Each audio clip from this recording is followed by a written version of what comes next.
Good afternoon. It's Kimball Sargent, your self care coach. Had a few technical difficulties getting started today. This is the fourth week of our class, Live Well in a Sick World, and we are still living in this pandemic United States. Hopefully, we are beginning to see things change up some. But today, I want to talk with you about something that everyone can make a change in, and it is the number one indicator of whether you will live to an old age. In fact, it's more important than your heredity or anything else that you will do in your life, and that is sleep. Now, I'm going to be really honest that when I was younger, I thought that sleep was sort of a waste of time. I really wanted to see how late I could stay up and how early I could get up. I felt like that sleep really was a negative thing. However, what I have learned as the years go on is how important sleep is. And I'm not sure we're really taught about that. And it's really something that we all have control over. The National Institute of Health says that if you don't get at least 7 hours, 7 to 8 hours of sleep a night, that it contributes to obesity, which is a huge problem in the United States and is actually one of the leading markers for this COVID virus. Diabetes, another leading marker for getting the virus, and it impairs your glucose tolerance as well. Heart disease, another leading factor in the COVID virus. Hypertension, also another leading factor in COVID. And then anxiety, depression, and poor immune function. And as we've been talking about before, your immune function is probably the most important thing in deciding whether you get this virus or not. So, sleep is really key to everything that goes on. And I'm curious, how many hours of sleep per night do you get? I'm also curious if you're getting as many hours of sleep now as you were before COVID came along and you got sort of on house arrest. Because what I find is when people have a routine, they tend to have a time that they go to bed and a time that they get up and they've got to get out of the house. But what I found in working with my clients is people are sort of taking it like a snow day. So they can stay up later, they can get up later, they've lost the routine. And that can be a really bad thing when it comes to sleep. You know, the most common false belief is the one that I started out telling you about that I had, which is sleep is not productive time. The truth is, sleep might be the most productive thing that happens in our bodies. Now, one of the things I want you to think about, when you bought your last car, did you bring it home and turn it on and just leave it running in your driveway? I know you didn't. And why wouldn't you? Well, because you'd wear your engine out. And our heart is our engine, and everything that is about our body is tied into that. So it's just extremely important. You know, sleep from a health perspective is the most productive part, as I said.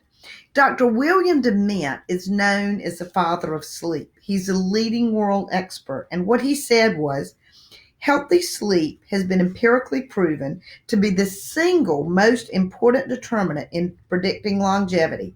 It's more important than your diet, it's more important than exercise, and it's more important than heredity. So that lets you know that this is the biggest thing. People want to figure out now how to stay healthy in the COVID world, but it's about staying healthy all the time. So I wanted us to talk a little bit about how it affects the immune system, because I've been talking to you about the fact that you have got to protect your immune system as well as promote its healthiest function. Well, when we are asleep, the immune system releases something called cytokines. And the cytokines increase when you're stressed, they increase when you have an infection or inflammation. Well, when you're not sleeping enough, then they decrease their productivity. So if you're one of those people now that's kind of on snow day time, you're not having to go to work, or you set up your own schedule and you stay up till midnight or 1 watching movies or playing games, and then you get up in the morning about 7 o'clock.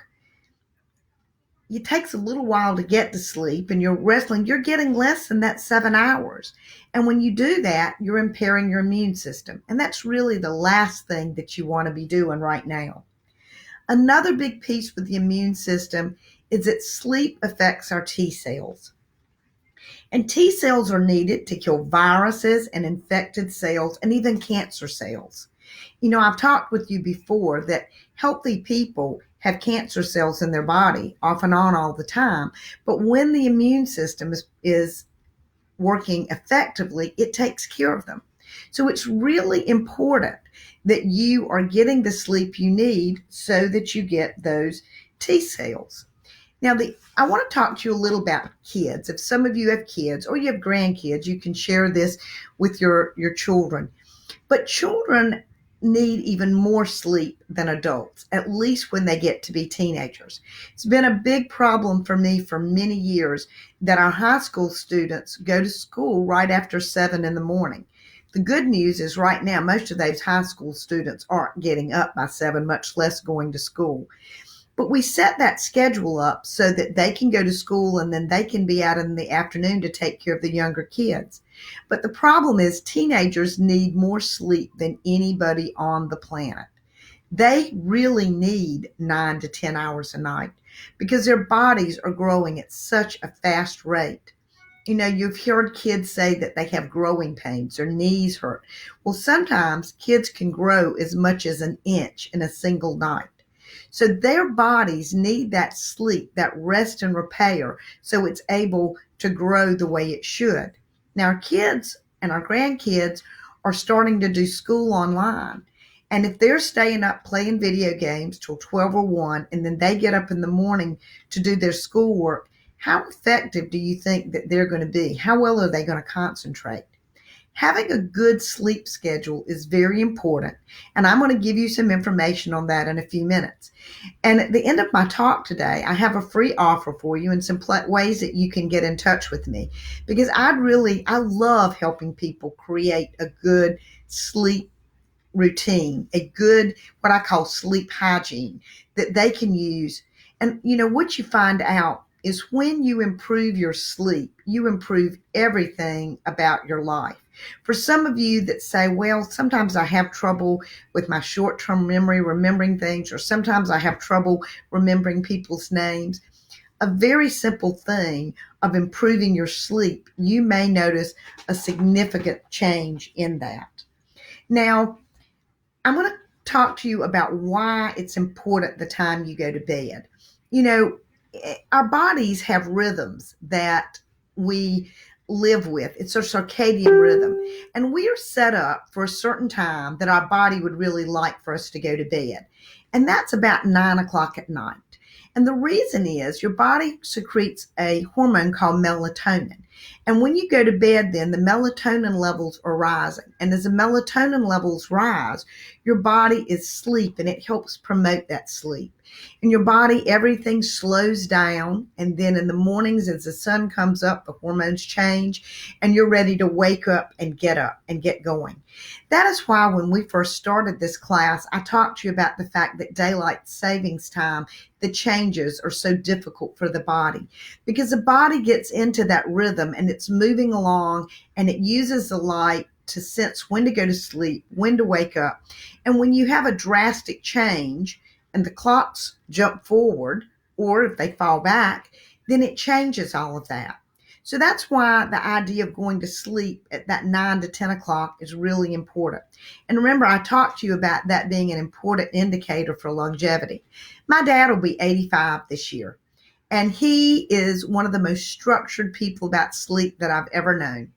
Most all of my life, he has gone to bed, or when I was younger, it was no later than 10. And probably for the last 20 years, it's been 9 o'clock at night. And he's in that bed 9 to 10 hours, and then he gets up and he starts his day.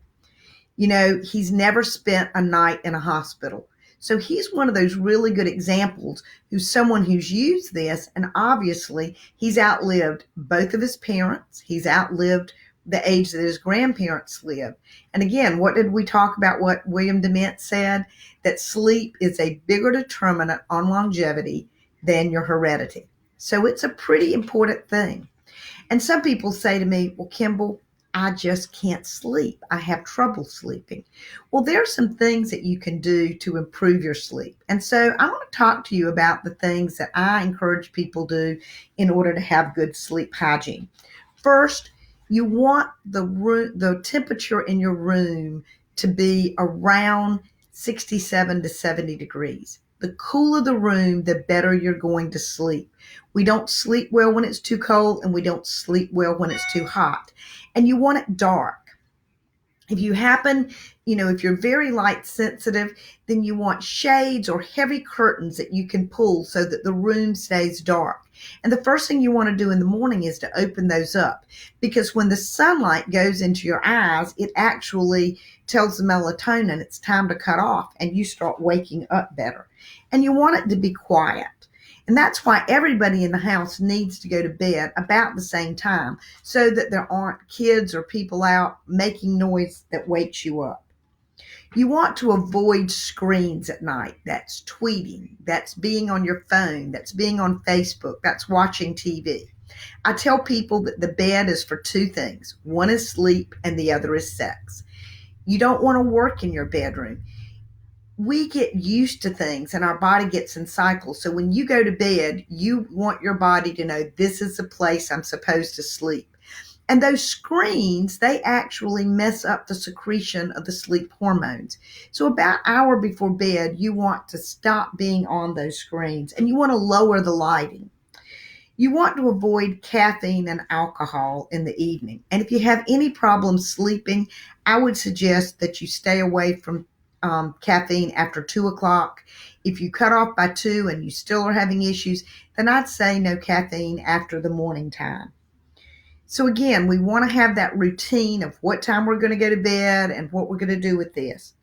Now, you want exercise, but you don't want any exercise any closer than 4 to 6 hours before you go to bed, because that can actually get your body excited and help and be a problem with you slowing down.